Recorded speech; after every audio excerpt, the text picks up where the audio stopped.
ഹരി ഓം. ദശകം 20, ശ്ലോകം 3. നാഭിപ്രിയായാമധമേരുദേവ്യാം ത്വമംശതോ ഭൂരിഋഷഭാഭിധാനഃ അലോകസാമാന്യഗുണപ്രഭാവപ്രഭാവിതാശേഷജനപ്രമോദഃ. സർവത്ര ഗോവിന്ദനാമസങ്കീർത്തനം. ഗോവിന്ദ ഗോവിന്ദ. പദച്ഛേദം നോക്കാം. നാഭി പ്രിയായാം അധ മേരുദേവ്യാം.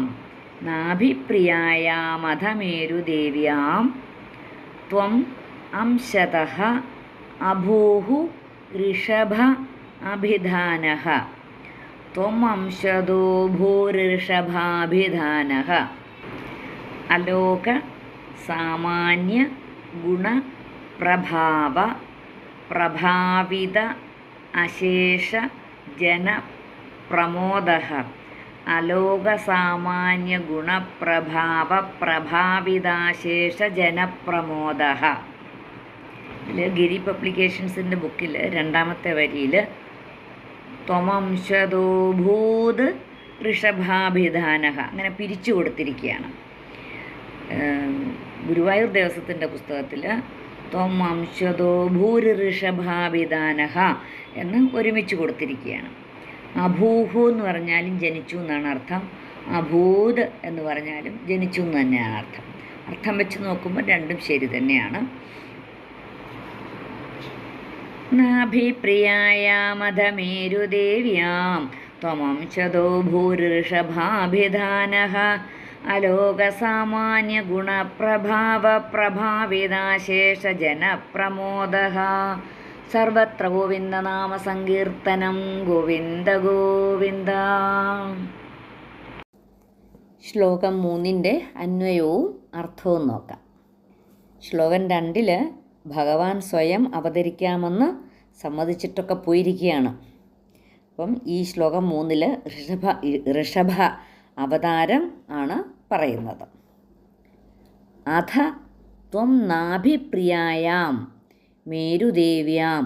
അധ ത്വം അനന്തരം നിന്തിരുവടി നാഭിപ്രിയായാം നാഭിയുടെ പത്നിയായ മേരുദേവ്യാം മേരുദേവിയിൽ. അനന്തരം നിന്തിരുവടി നാഭിയുടെ പത്നിയായ മേരുദേവിയിൽ അംശതഃ അംശാവതാരമായി. ഋഷഭാഭിധാനഃ ഋഷഭൻ എന്ന പേരിൽ. അലോക സാമാന്യ ഗുണപ്രഭാവ പ്രഭാവിതാശേഷ ജനപ്രമോദഃ. അലോക സാമാന്യ ഗുണപ്രഭാവ ഈ ലോകത്ത് ആ സാധാരണങ്ങളല്ലാത്ത ആ ഗുണങ്ങളാലും പ്രഭാവിതാശേഷ ജനപ്രമോദഃ പ്രഭാവത്താലും എല്ലാ ജനങ്ങൾക്കും സന്തോഷമുളവാക്കുന്നവനായിട്ട് അഭൂഹു ജനിച്ചു. അപ്പം എങ്ങനെയാണ് ജനിച്ചത്? ഋഷഭൻ എങ്ങനെയാണ് ഉണ്ടായത്? അപ്പം ലോകസാധാരണങ്ങളല്ലാത്ത ഗുണങ്ങളാലും പ്രഭാവത്താലും എല്ലാ ജനങ്ങൾക്കും ഉളവാക്കുന്നവനായിട്ട് ജനിച്ചു. അപ്പോൾ അനന്തരം നാഭിരാജാവിൻ്റെ ഭാര്യയായ മേരുദേവിയിൽ അങ്ങ് അംശം കൊണ്ട് ഋഷഭൻ എന്ന പേരിൽ അലോകസാധാരണമായ ഗുണങ്ങളെക്കൊണ്ടും മാഹാത്മ്യങ്ങളെക്കൊണ്ടും സമസ്ത ജനങ്ങൾക്കും സന്തോഷമുളവാക്കിക്കൊണ്ട് അവതരിച്ചു.